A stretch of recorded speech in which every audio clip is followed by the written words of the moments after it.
Mais uma vez, boa noite. Bom, já deu para a gente sentir sobre o que a gente vai falar hoje. A gente não vai fazer uma biografia de Francisco de Assis, mas a gente não pode deixar de contar uma história. No final do século XI, início do século XII, a Europa vivia aquela época tão difícil da Idade Medieval.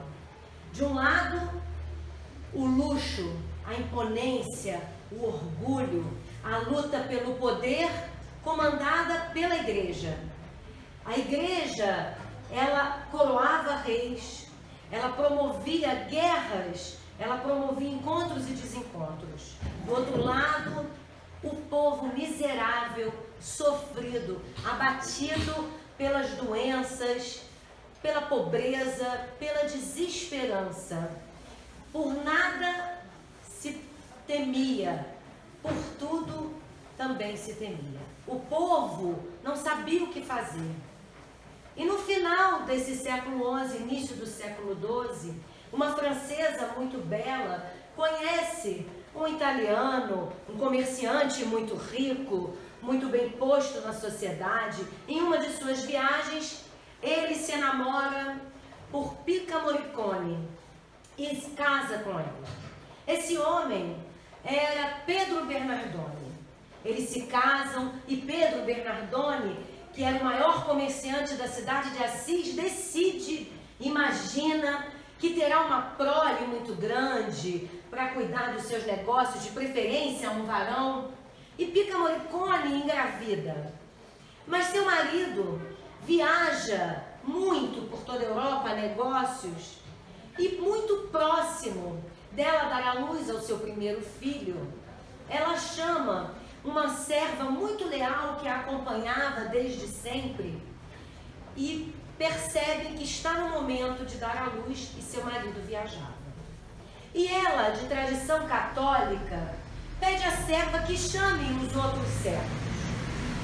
A serva estranha aquela atitude da sua senhora e diz: a senhora tem certeza que agora que a senhora vai dar à luz, a senhora quer que chame os servos? Eu quero sim, é uma ordem. A serva chamou os outros homens e ela pede à senhora que os homens a levem para o estábulo, porque ela queria que o seu primeiro filho nascesse tal qual Jesus nasceu, entre os animais no estábulo. E Dona Pica Morricone dá a luz ali ao seu primeiro filho, um homem.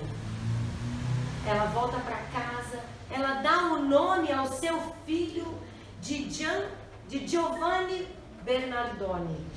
Giovanni Bernardone, Giovanni é o nome João.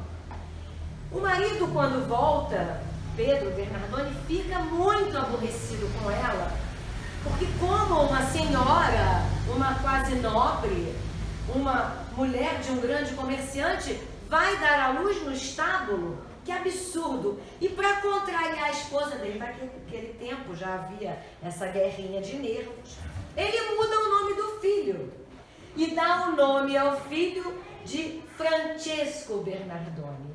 E assim nasce, após 1000 e poucos anos, que aquele menino nasceu numa estrebaria na cidade de Belém.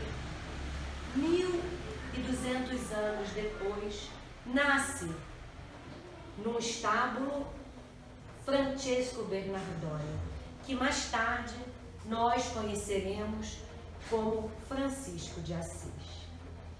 Nós sabemos, por mensagens dos bondosos espíritos, que Francisco de Assis, primeiramente batizado, entre aspas, por sua mãe, de Giovanni Bernardone, é João, o apóstolo amado por Jesus, reencarnado. E ela dá a ele o nome de Giovanni, de João. Nós não vamos entrar na história, na biografia de Francisco. Hoje, nós vamos estudar 7 virtudes, vamos chamar de virtudes, mas são características, qualidades nós sabemos que Francisco não tem só 7 virtudes, ele tem muito mais. Mas o teólogo Leonardo Boff, que é também biógrafo de Francisco de Assis, ele ressalta 7 qualidades características de Francisco, para que a gente possa compreender a personalidade de Francisco e entender melhor a sua maneira de viver. É fundamental que a gente explore essas características, qualidades, e eu chamei de virtudes de Francisco de Assis, porque são virtudes com toda certeza. Naquela época, Francisco nasceu numa família abastada. Não tem como a gente não falar um pouco da história de Francisco. O seu pai era um grande comerciante e Francisco foi criado com todo carinho, mas com tudo de bom. Mas Francisco era um jovem inquieto. Ele cantava muito bem, tinha uma facilidade enorme de fazer poesias, de declamar, e isso encantava a todos. O pai, que queria um grande varão, não teve um grande varão, porque Francisco era até feinho que dói, segundo dizem. Mas ele encantava a todos pela sua habilidade. Como foi educado pela sua mãe francesa, que veio da Provence, ele recebeu toda a informação possível de sua mãe e recebeu a instrução na época da doutrina católica. E Francisco vivia entre seus pais, muito feliz, e seu pai sempre o deixava tomando conta dos negócios, já rapazinho, com 15 anos. E naquele tempo, como a Europa vivia muito em turbulência, muito tumultuada, principalmente porque começava aquela época a divulgação das cruzadas. Nós vamos falar disso um pouquinho depois, quando a gente explorar essas virtudes, qualidades de Francisco de Assis. Bom, Leonardo Boff, ele diz que não tem como nós compreendermos Francisco se não entrarmos na vida profunda do menestrel de Deus. Nós sabemos que Francisco de Assis tem vários apelidos. Um deles é de menestrel de Deus, jogral de Deus, o pobrezinho de Assis. Geograficamente, para que vocês compreendam, eu não sei se vocês conhecem, Assis é uma das comunas da Úmbria, da região da Úmbria na Itália. São, se eu não me engano, 4 comunas reunidas e Assis é uma delas. Então a gente vai começar agora falando de uma das primeiras características, qualidades de Francisco. Irmão. Para Francisco, tudo na natureza ele encara como sendo criação de Deus. E se tudo na natureza, e nós assim sabemos que é criação de Deus, e nós também somos, Francisco encara do mineral ao homem como seus irmãos. Francisco respeita minerais, vegetais, ervas daninhas, plantas, ladrões, os lobos, as aves, os inimigos da igreja, os amigos da igreja, os rebeldes, os pobres, os nobres, aqueles que não compreendem ninguém, ele encara-os como seus irmãos. A gente vai contar algumas historinhas de Francisco que vão nos exemplificar por que ele considerava todos irmãos. Um dos seus padres, na época, recebe, na região da igreja em que tomava conta, a visita, entre aspas, visita de ladrões, que vão perturbar o povoado, a paz daquele povoado. E esse Frei, esqueci o nome, esse Frei chega para Francisco todo orgulhoso, dizendo que botou os ladrões para correr, mandou logo eles embora da cidade, sabia que eles iam fazer tumulto na cidade. Francisco dá a maior bronca no frade e diz: meu irmão, eles são nossos irmãos. Como você quer que eles parem de roubar se você não tratá-los como irmãos? Eu vou te dar a seguinte tarefa. Amanhã, nós sabemos que eles estão escondidos na floresta. Eu quero que você e outro frade vão até as imediações do bosque e levem uma cesta com pães e vinho e deixem lá para eles. No dia seguinte, eu quero que vocês retornem até o dia que vocês vão conseguir encontrar com eles. E o dia que vocês encontrarem com eles, eu quero que vocês digam o seguinte: irmão ladrão, eu queria muito que você não roubasse o nosso povoado. Nós já estamos aqui lhe ofertando pão e vinho. Não há necessidade de você roubar o povoado. Mas, por favor, se mesmo assim você quiser roubar o nosso povo, por favor, não maltrate ninguém, não bata em ninguém. E assim os frades fizeram. Uma vez, 2 vezes, 3 vezes, até que os ladrões, tocados por essa solidariedade, por essa fraternidade dos frades, decidiram não roubar mais ninguém. Ao contrário, passaram a colaborar, a fazer parte da igreja da localidade. Então Francisco, quando considera tudo na natureza como nossos irmãos, nos faz pensar em uma palavra: respeito. Nós temos irmãos. Se nós nos consideramos irmãos, nós respeitamos uns aos outros.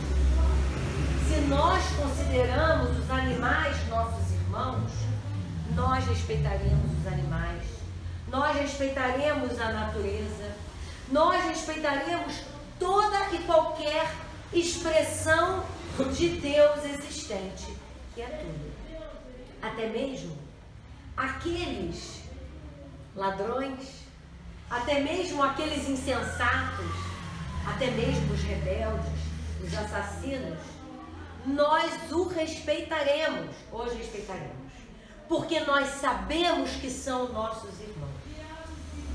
Porque nós temos certeza que se hoje eles agem dessa forma, é porque eles não compreendem ainda que somos irmãos. Mas um dia compreenderão. Assim como nós, hoje, se nós vivemos de forma mais pacífica, é porque hoje nós já compreendemos a nossa responsabilidade como sermos os primeiros a querer viver num mundo de paz, tendo a necessidade de nos pacificar. Francisco já fazia isso. A segunda característica é irmão menor. Naquela época, havia uma distinção na sociedade. Os maiores eram o clero, os nobres, os grandes comerciantes, as pessoas de posses eram os maiores. Quem era considerado menor na sociedade? Os menores eram consideradas aquelas pessoas que saíam dos campos e iam para as cidades em busca de trabalho, em busca de afazeres, em busca de dinheiro. Também eram considerados os menores os iletrados.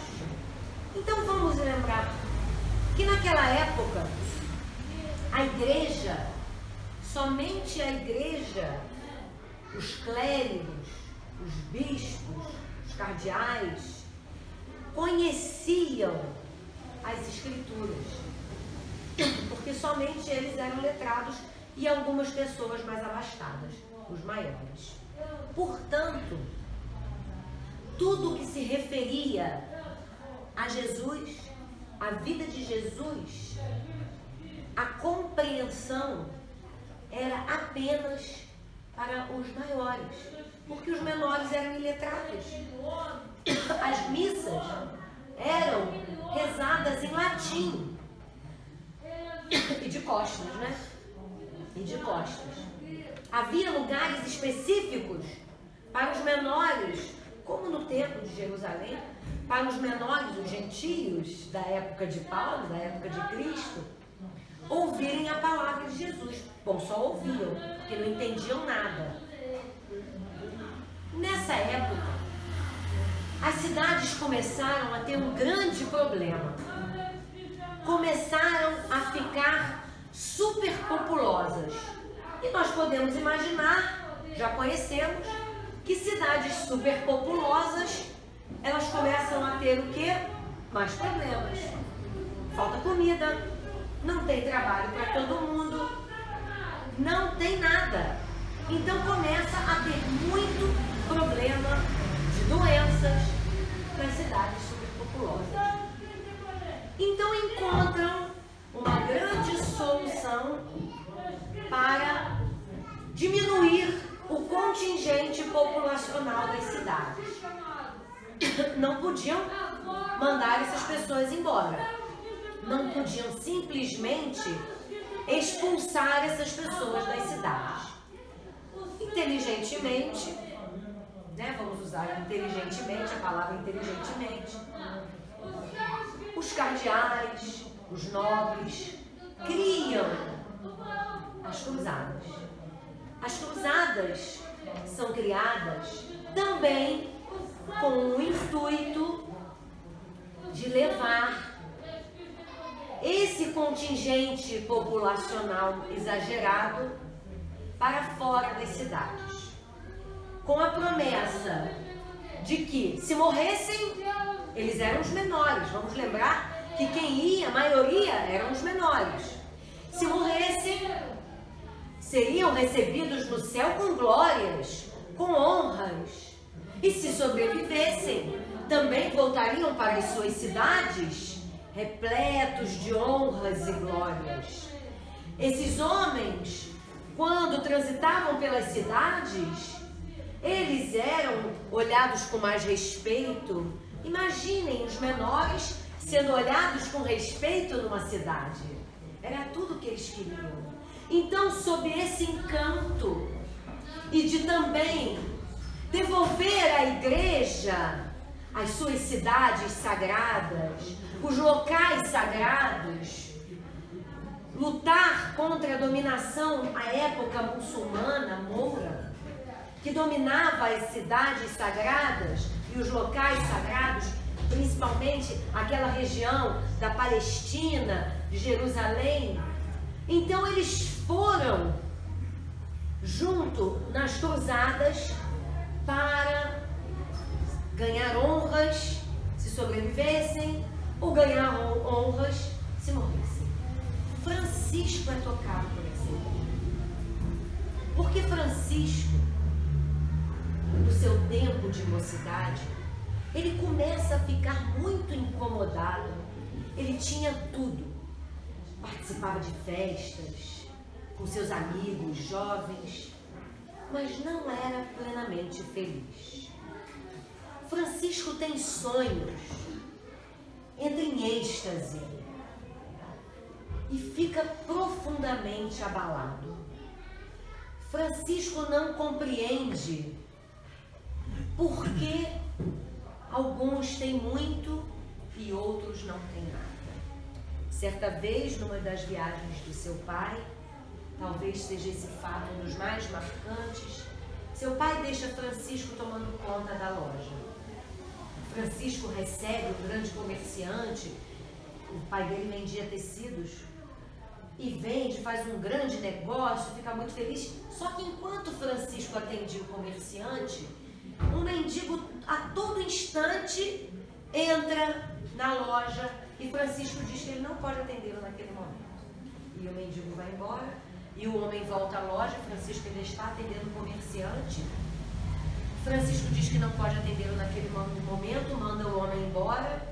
E várias vezes durante aquela manhã, enquanto Francisco atendia o grande comerciante, realizando bons negócios ali, o mendigo entra na loja, passa na porta e Francisco manda, educadamente, o mendigo ir embora. Quando o grande comerciante vai embora, ao invés de Francisco ficar jubiloso, feliz, por ter realizado um grande negócio para o seu pai, Francisco entra em pranto convulsivo. É tomado de um grande arrependimento e de uma culpa imensa por não ter atendido aquele homem que sofreu. Chama o homem, dá a ele algumas moedas de prata e entra em profundo tormento pela escassez de uns e a abastança de outros. Francisco entra em depressão. Poucos falam isso, mas Francisco entra em depressão. E nesse momento, ele é tocado e chamado por essa ideia de estar entre os menores e de servir a Deus nas cruzadas. Francisco vai às cruzadas.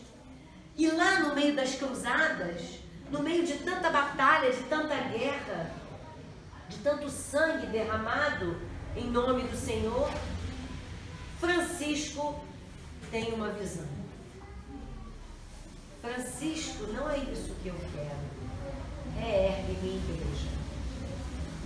Francisco, vendo suas mãos repletas de sangue, volta correndo e percebe que já havia derramado muito sangue.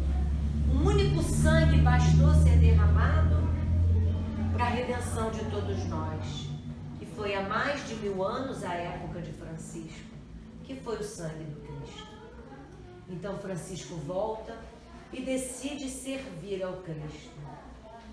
E Francisco, nesse momento, se torna um irmão menor, porque passa a conviver nas cruzadas com os irmãos menores e passa a reconhecer neles seus verdadeiros irmãos. Será que nós estamos nas nossas casas espíritas, nos nossos locais de trabalho, atendendo aos irmãos menores? Será que nós nos situamos em pé de igualdade ou nos colocamos superiores porque somos espíritas?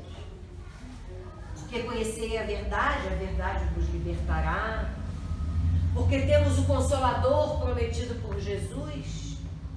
Quando eu estudava essa passagem, eu refleti muito sobre isso.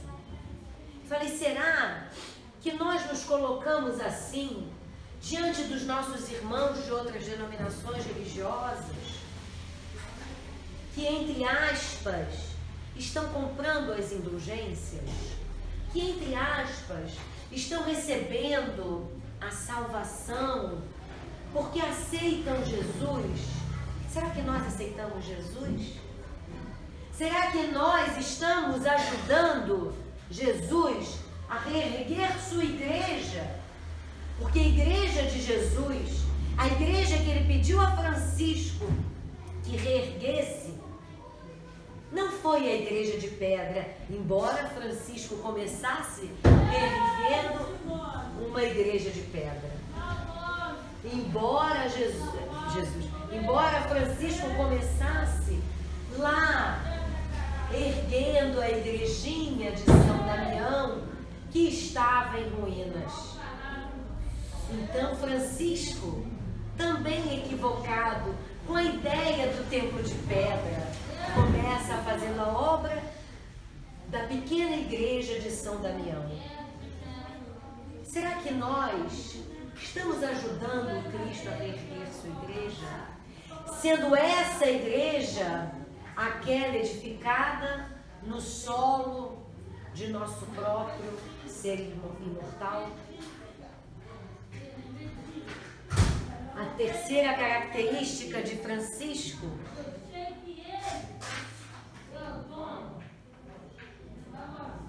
servo.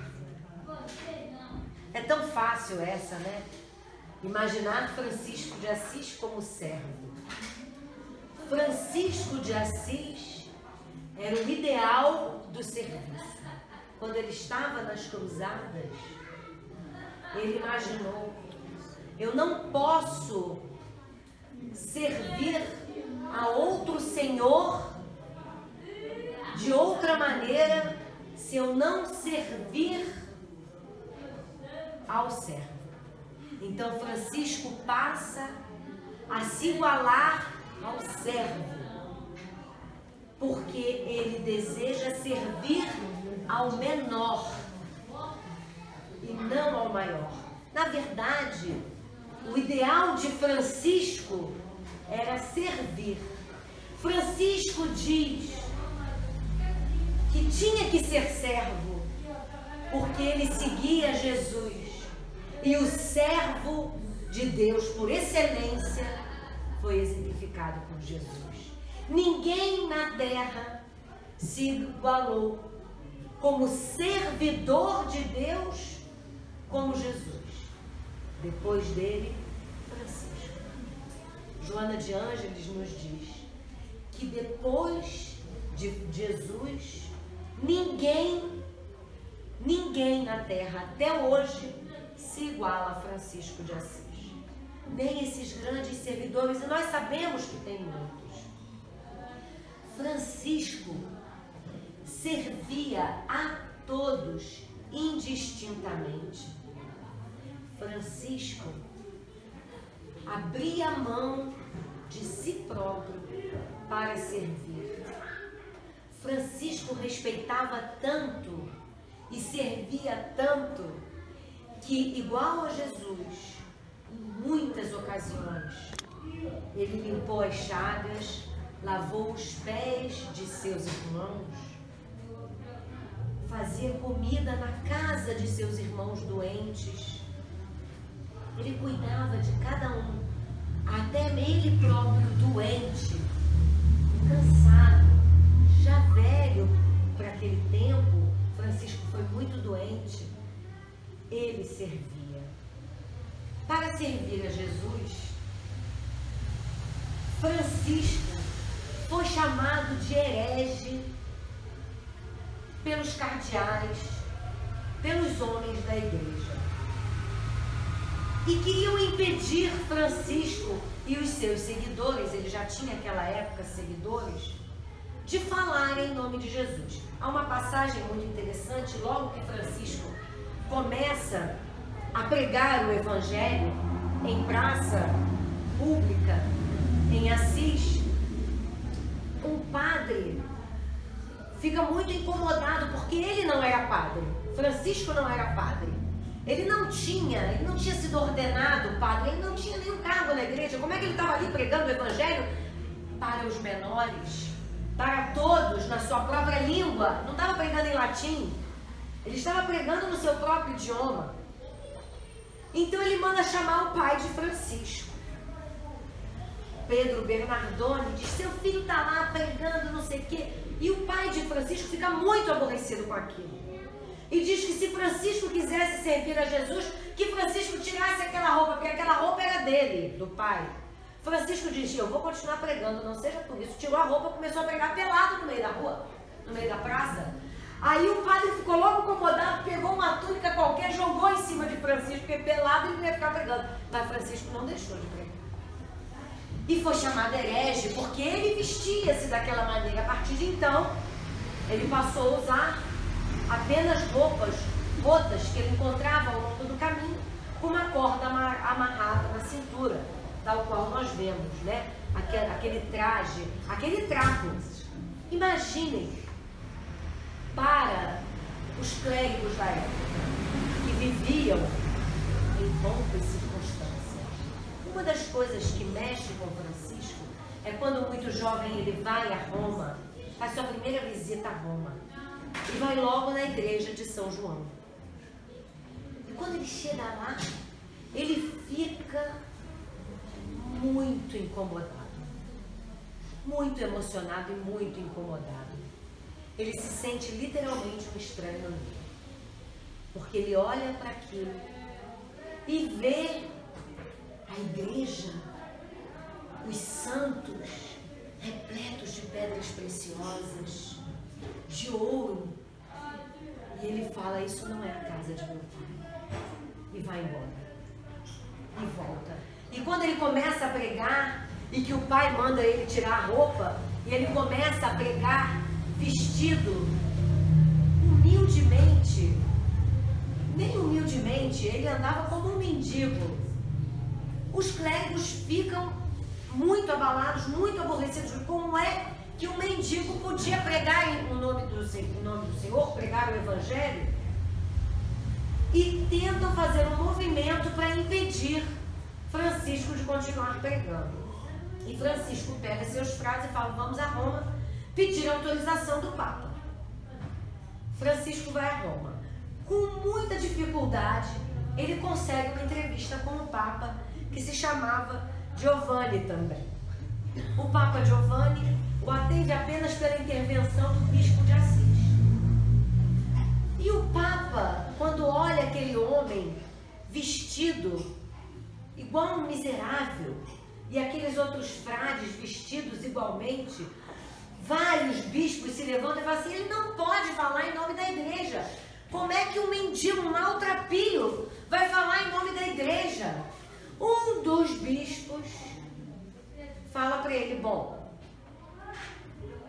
se ele não puder falar em nome de Jesus, ele estará indo contra tudo que Jesus falou, porque Jesus era exatamente como ele.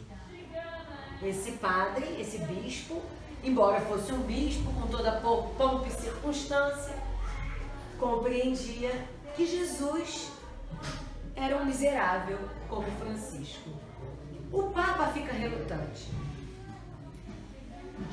Francisco, na verdade, não podia aceitar pregar o Evangelho, pregar a mensagem de Jesus de acordo com os moldes estabelecidos pela igreja. Ele não se adequaria àqueles moldes estabelecidos.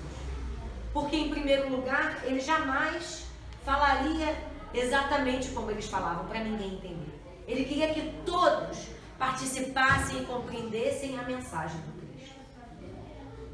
O que salva Francisco, na verdade, é que o Papa, o próprio Papa, naquela noite, tem um sonho. Vê uma igreja, as paredes da igreja ruindo, caindo, e um mendigo, um único mendigo, sustentando as paredes da igreja. Imediatamente o Papa reconhece naquele mendigo a figura de Francisco e dá a autorização para que Francisco e os seus frades criem uma ordem e vivam da maneira que quisessem, pregando o Evangelho. E ali então Francisco cria a ordem dos frades menores. Então assim Francisco passa a ser o servo por excelência, servindo a Deus exatamente da mesma maneira que Jesus serviu. Uma outra característica de Francisco,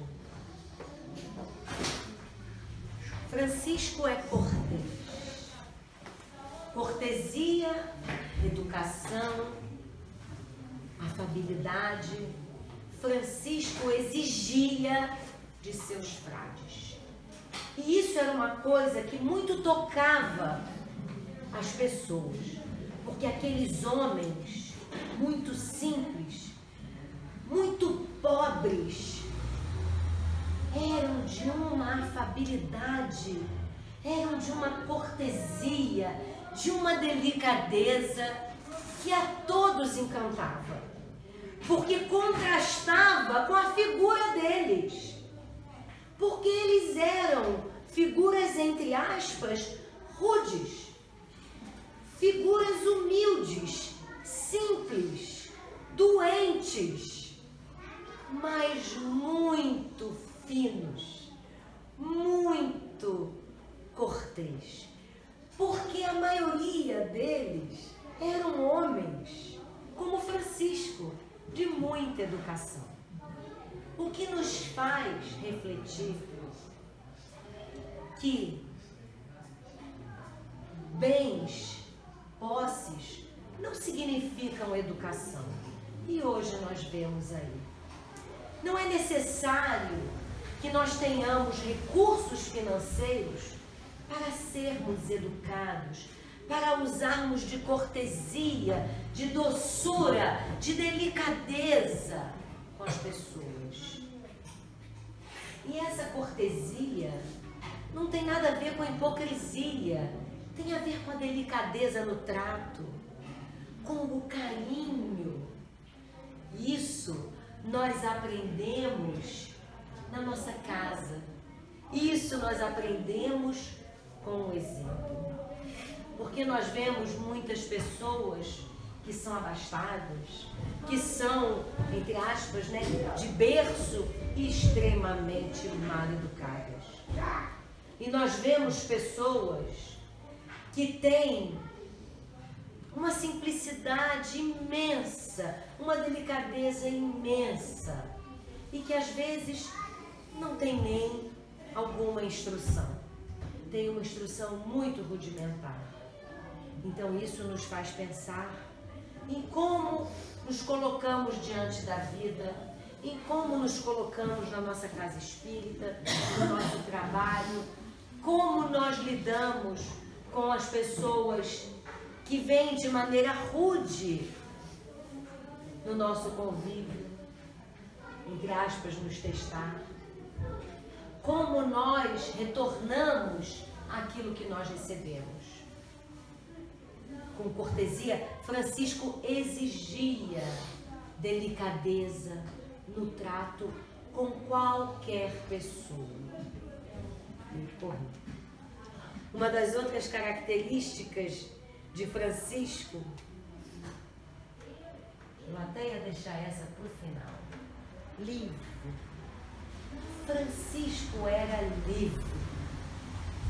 Francisco, ele tinha total liberdade, porque Francisco não tinha apego.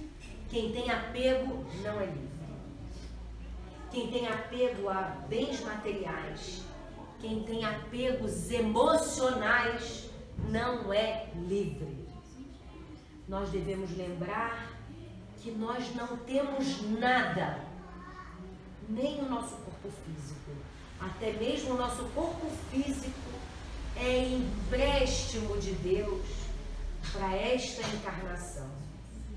Então é preciso nós exercitarmos o desapego, tal qual Francisco exercitou. Francisco, a única coisa que Francisco tinha eram aquelas vestes surradas, que várias e várias vezes ele as deu.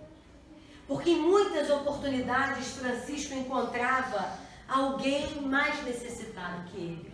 Com frio, ele tirava até mesmo os seus panos rotos e entregava àqueles que tinham menos que ele. Ficando nu, muitas vezes. Correndo para a igreja para pegar um outro pano velho qualquer para cobrir seu corpo. Ele não tinha apego a nada. Ele tinha um total desprendimento. Quais os pronomes que nós mais usamos em nossas vidas? Meu filho, minha mãe, minha mulher, minha casa espírita, meu trabalho, minha família. Nós só usamos o pronome possessivo. Vamos procurar tirar o pronome possessivo da nossa vida e vivenciar mais o desapego. Estamos nesta casa que é nossa, é nossa família, são nossos amigos, porque nós temos apego até aos amigos, são nossos filhos, nossos, meu do pai, é do pai, não é meu, está emprestado. Isso não quer dizer que nós vamos desdenhar, menosprezar aquilo que o pai nos confia. Ao contrário, temos que dar um valor imenso àquilo que estamos usufruindo momentaneamente, mas o valor devido, não o valor exacerbado. Então, nós lembramos que Francisco era um total exemplo de liberdade, porque quem não tem apego material é livre, quem não tem apego ao passado é livre, quem não tem apego ao futuro é livre, quem não tem apego ao trabalho, à família. Não quer dizer que a gente não dê atenção, não dê carinho e muito menos valor, mas é aquele apego da posse. Quem tem apego à mágoa é prisioneiro. Nós às vezes temos apego à mágoa, à tristeza, somos prisioneiros. Francisco era livre. Francisco era alegre. Francisco dizia que um santo triste é um triste santo. Que nós trazemos a ideia, fomos marcados ao longo, vou avançar um pouquinho hoje, Flavinho. Tem só mais uma, depois dessa. O cartãozinho, pra mim. Nós temos marcado em nossa mente a figura do martírio de Jesus. A figura que nós vemos em Jesus é a figura do Jesus crucificado. É a figura do Jesus da Via Crucis, do Jesus sofrido, do Jesus no madeiro, do Jesus no flagício. Nós temos que lembrar da figura de Jesus alegre, de Jesus pregando nos montes, de Jesus andando pelas praias, de Jesus conversando com os seus apóstolos, de Jesus conversando com toda a gente, de Jesus fazendo as refeições com todos, do Jesus feliz. A gente não pode, como é que a gente pode imaginar? Porque a gente imagina o quê? Que a gente vai desencarnar, aí vai para nosso lar, aí vai estar todo mundo em nosso lar, cara sisuda. Pelo amor de Deus, eu quero ir para um braço assim. Porque lá deve ser mais alegrinha, a galera é mais alegrinha. Mais animado, né? O meu pai falava, gente, eu não quero ir pro céu não, que o céu fica bandeando, botando ar. No inferno deve ser mais legal, deve ser mais animadinho, lá no inferninho, né? Então a gente não pode conceber, a gente pode imaginar que os nossos amigos espirituais são tristes, sisudos, olham pra gente com aquela cara, trabalhar. Gente, vamos pensar, quando a gente vai pro nosso trabalho, se a gente vai, né, sisudo, circunspecto, nossa, porque para dar ar de seriedade, que nada. A gente tem que trabalhar feliz, alegre, animado, assim a gente trabalha melhor. E a espiritualidade também trabalha assim. Eles ficam imaginando quando a gente dá uma acertada. A espiritualidade, o espírito protetor deve ficar feliz a beça. Meu Deus, até que enfim. Escolheu, boa, Andréia. Escolheu o caminho. Francisco era alegre. Francisco cantava a dor, mas não de forma masoquista, de forma que compreendia a dor. Tudo para Francisco era um cântico. Quando Francisco teve o tracoma, que o tratamento para a época era queimar a vista, e era colocado um ferro em brasa no olho, quando colocaram, Falava, irmão Francisco, tá preparado? Frei Leão estava do lado, né? Diz que Frei Leão desmaiou. Foi na vista de Francisco, mas Frei Leão desmaiou. Aí quando o Cocô tá preparado, diz que Francisco olhou pro fogo e falou, irmão Fogo, provavelmente vai ser a última vez que eu vou te ver. Vê lá se não me machuca muito. Se essa dor passa rápido, irmão Fogo, mas faça o que é necessário. E se necessitar, pode queimar outra vez. E o ferro em brasa foi na sua vista. E aí o ferro foi para a brasa novamente, porque tinha que queimar o outro lado. Porque o tracoma tinha passado para outra vista também. Ai, irmão Fogo, não judie muito de mim. Você faz tanto bem, irmão Fogo. Você aquece as nossas noites.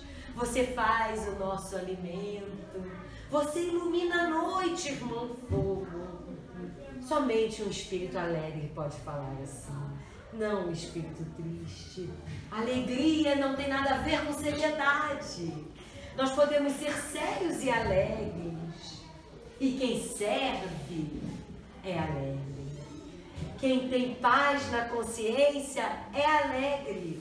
E por isso Francisco era alegre. Francisco era misericordioso e compassivo. Aquele que tem misericórdia é aquele que se coloca na miséria do outro. E compassivo é aquele que faz com, que auxilia com, que atua com, que sofre com, que ri com. É aquele que está junto. É compassivo, passa tudo com. Francisco era assim. Contam que Francisco, naquele tempo, eles faziam jejum. Era comum eles jejuarem.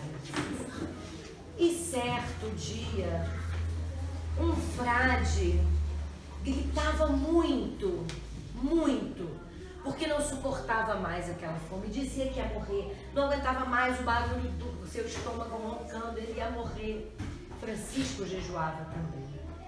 Mas Francisco, movido pela compaixão de seu irmão, vai durante a madrugada no quintal, pega uma galinha, mata e cozinha a galinha para o seu irmão que morria de fome. E se alimenta junto com ele, quebrando o próprio jejum, para que aquele irmão não sofresse sozinho, para que aquele irmão não se sentisse mal, porque estava quebrando o jejum. Contam também que Frei Leão estava com muita fome, eles estavam viajando, Francisco e Leão. Estava com tanta fome, e Francisco avista numa propriedade vizinha um parreiral carregado de uvas. Francisco invade o parreiral, roubam as uvas, alimenta o Frei Leão e se alimenta também com as uvas. Só que o dono da propriedade viu, saiu e deu várias bastonadas nos dois. Eles comeram as uvas, mas levaram muitas bastonadas. São tantas histórias de Francisco, que nós ficaríamos aqui 10, 15, 20 palestras falando, estudos, falando e refletindo sobre Francisco de Assis. Mas para a gente é importante saber que ele, João reencarnado, com certeza já um espírito preparado para passar quase que as mesmas experiências de Jesus. Francisco morre muito novo. Francisco tinha um bom humor tão grande que, próximo à sua morte, ele canta, e nós encerraremos com ela, o Cântico das Criaturas. Ele dita, porque ele não enxergava mais, para um dos frades anotarem. E muito próximo do seu desencarne isso. das preces, que é o Cântico das Criaturas. E fala, inclusive, ó irmã morte, todos nós esperamos por ti. E contam, talvez alguns conheçam essa passagem, e ela muito me emocionou. A humildade de Francisco, o carinho de Francisco era tão grande com todos. E ele nunca se colocava como um verdadeiro servidor.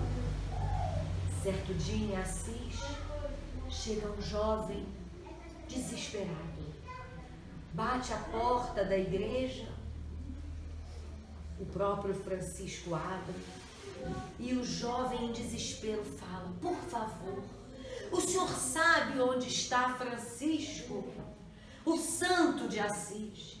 Eu preciso encontrar Francisco. Estou andando há muito tempo em busca do santo de Assis. Quando eu encontrá-lo, eu me ajoelharei aos seus pés, beijarei os seus pés, porque ele me salvou. Eu preciso encontrar e agradecer a ele. Eu preciso, por favor, você sabe onde Francisco está? Por favor, me ajude a encontrar Francisco. Estou andando há muito tempo. Francisco dá a mão ao jovem e fala: eu também estou procurando por ele. Vou lhe ajudar a procurá-lo. E sai pela cidade em busca de Francisco. Ele mesmo buscava a si próprio. Para a gente encerrar, o cântico do Irmão Sol ou das criaturas. Altíssimo, onipotente, bom Senhor, teus são o louvor, a glória, a honra e toda a bênção. Só a ti, Altíssimo, são devidos, e homem algum é digno de te mencionar. Louvado sejas, meu Senhor, com todas as tuas criaturas, especialmente o Senhor, Irmão Sol, que clareia o dia e com sua luz nos alumia. E ele é belo e radiante, com grande esplendor. De ti, Altíssimo, é a imagem. Louvado sejas, meu Senhor, pela irmã lua e suas estrelas, que no céu formaste claras e preciosas e belas. Louvado seja, meu Senhor, pelo irmão vento, pelo ar e pelas nuvens, pelo azul sereno ou nublado, por todos os tipos de tempo, pelo qual as tuas criaturas dás sustento. Louvado seja, meu Senhor, pela irmã água, que é muito útil e humilde e preciosa e casta. Louvado seja, meu Senhor, pelo irmão fogo, pelo qual iluminas a noite, e é belo, e jucundo, e vigoroso, e forte.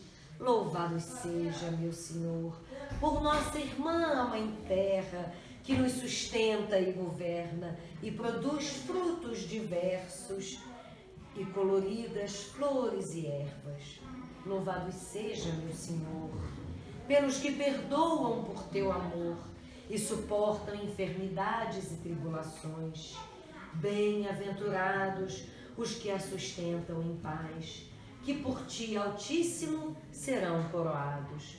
Louvado seja, meu Senhor, por nossa irmã, a morte corporal, da qual homem algum pode escapar.